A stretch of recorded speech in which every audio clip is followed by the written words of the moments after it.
106वीं जयंती में उपस्थित हैं। आज उनका जयंती हम लोग मना रहे हैं। ऐसे संत का जयंती मना रहे हैं जो अपने मृत्यु पर विजय प्राप्त कर चुके थे और हमारे संतसेवी जी महाराज अपने गुरु पर इतना निष्ठा था, इतना वो करते थे कि उनको स्वप्न में भी अपने सेवा करते रहते थे। परमानंद गुरुदेव की एक बार एक प्रसंग है कि एक बार गुरु अपने संतसेवी परमानंद जी महाराज अपने कमरे में सोए हुए थे और उसी समय स्वप्न देखने लगे कि हम गुरुदेव को गंगा स्नान कराने के लिए गए हैं और गंगा स्नान कराने के समय गुरुदेव जो अंदर पानी में गंगा में घुसे हुए थे और उनके शरीर को रगड़ रहे थे। इतने में रगड़ते क्या हुआ, उनका एक गुरुदेव का लंगोटी वो पानी में बह गया। स्वप्न देख रहे हैं, पानी में बह गया और उसके बाद जो उसको संतसेवी परमानंद जी महाराज ढूंढने लगे, खोजते वो नहीं मिला, वो हाथ से बाहर निकल गए। उनके मन में इतना हो गया कि लंगोटी नहीं है और गुरुदेव भी डुबकी मारे तो सोचे कि ऐसे क्या करें, हम हमारी सेवा में भूल हो रही है तो हम जी के क्या करेंगे। वो भी उसी समय सोचे कि हम भी डूब भी जाते हैं, हम भी गोता खाके वो करके हम भी नहीं बचेंगे, रुकेंगे, यहाँ रहेंगे। इतने में देखिए परमानंद गुरुदेव की कितनी वो अपने शिष्य के ऊपर भी वो रहता है। स्वप्न में भी वो वहीं से अपने कमरे से आवाज आते हैं संतसेवी जी, और इतना ध्यान रहता है कि तुरंत जग गए महर्षि संतसेवी परमानंद जी महाराज और जाके गुरुदेव के चरणों में प्रणाम किए। बोला कहीं कुछ नहीं हुआ, हम यही हैं और कुछ भी नहीं हुआ है। तो देखिए ऐसी सेवा वो करते रहते थे। और गुरु महाराज के वचन में भी आया कि गुरु हरि चरण में प्रीति हो, युग काल क्या करे, कछुए की दृष्टि हो, जंजाल क्या करे।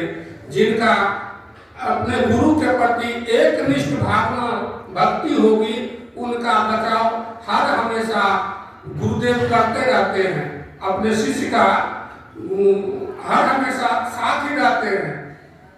अब समझिए कि हमारा जो संबंधी है, सच्चा संबंधी कौन है?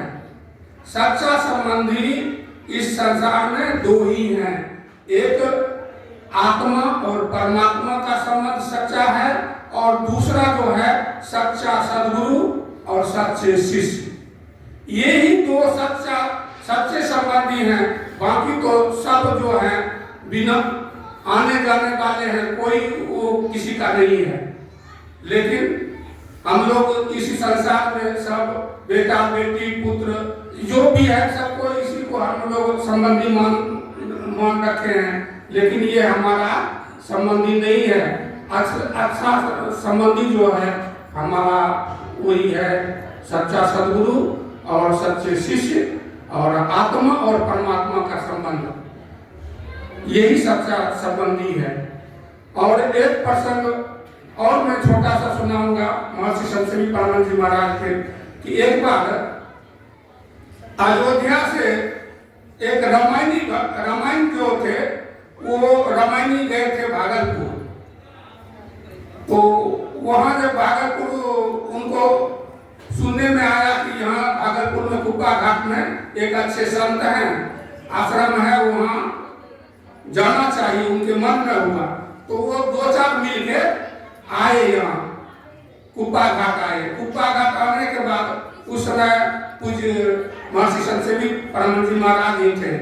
तो वहाँ बैठे थे, उनके पास गए और प्रणाम भी नहीं किए और चुपचाप बैठ गए। पूज्यपाद के मन में हुआ कि इनके मन में कुछ अहम है। तो ऐसे सगुण भक्त में जो होता है उसमें अहम होता ही है। जो रामायण ऐसे होता है, जब तक हम लोग निर्गुण की उपासना नहीं करेंगे तब तक उसके अंदर से अहंकार नहीं जाता है। तो ऐसे उनके मन की बात को समझ लिए पूज्यपाद संत महाराज जी महाराज, तब प्रणाम भी नहीं किए। थोड़ी देर के बाद पूछते हैं कि आप लोग कैसे आए हैं, कहाँ से आए हैं? तो हम तब बताए कि हम लोग अयोध्या से आए हैं, यहाँ रामायण का पाठ करना था, सत्संग करना था, इसके लिए आए थे। हो गया? बोला हाँ हो गया। मेरे मन में हुआ कि थोड़ा कुपाघाट का उधर जाते हैं, वहाँ संत रहते हैं, दर्शन कराते हैं। बोला ठीक है, अच्छा दर्शन कर लिए तब तो ठीक है। तब बोले कि हाँ अयोध्या से आए और महर्षि से भी परमानंद जी महाराज पूछते हैं तब तो आपको रामायण का ज्ञान होगा, बहुत ज्ञान होगा। बोला हाँ हाँ कहीं से भी पूछ सकते हैं, रामायण तो पूरा कंठस्थ याद है। बोला अच्छा याद है, तब तो इसका एक छोटा एक दोहा का अर्थ बता दीजिए। वही वो बताया कि और एक गुप्त मत सब ही कहूं कर जोड़ी, शंकर भजन बिना नर भक्ति न पावे मोरी। इसका अर्थ थोड़ा समझा दीजिए। तो इसमें वो रामायण भक्त वो क्या बोलते हैं? बोला इसमें क्या है कि तो सीधा बात है कि बिना शंकर भजन किए भगवान की प्राप्ति, परमात्मा की प्राप्ति नहीं होगी। बोला ऐसी बात है? तब तो लक्ष्मण जी जो थे राम का भक्त नहीं थे। बोला नहीं ऐसे कैसे हो सकता है, वो तो अनन्य भक्त थे लक्ष्मण जी। हनुमान जी भक्त नहीं थे। बोला ये भी तो वो भी तो अनन्य भक्त थे। तब कहते तब ऐसे क्या इसका अर्थ आप सही से नहीं लगा सके। बोला तब तो हम इस बात पर गौर ही नहीं किए थे, ध्यान ही नहीं दिए थे। तो तब जाके वो बोले कि तब आप ही इनको समझाइए हमको। तब पूज्यपाद महर्षि संत परमानंद जी महाराज उनको समझाते हैं कि ऐसी बात नहीं है, शंकर भजन बिना नहीं। शंकर का मतलब होता है समकर, यहाँ है दम स्वर, संस्वर दम स्वर और शंकर, इसका मतलब होता है शंकर। सम माने बराबर, कर बने किरण। जो आंख की दोनों किरण है उसको जोड़ना, सम माने बराबर करना। संतों के मतलब इसका शंकर का अर्थ यही है।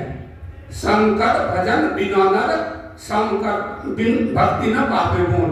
बिना जो दोनों किरणों के जोड़े हुए अगर कोई चाहेगा कि हम परमात्मा को प्राप्त कर लें, कभी नहीं प्राप्त कर सकते हैं जब तक दोनों किरणों के धारों को नहीं जोड़ेंगे।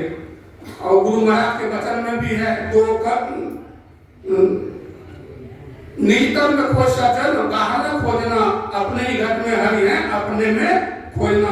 दो नैन जब जोड़ के एक नोक बना के अंतर में देख सुन अंतर में खोजना। दोनों आंख की दृष्टि की दोनों धारों को जोड़ना है, यही सबसे संत मत की विशेष वो है। दृष्टि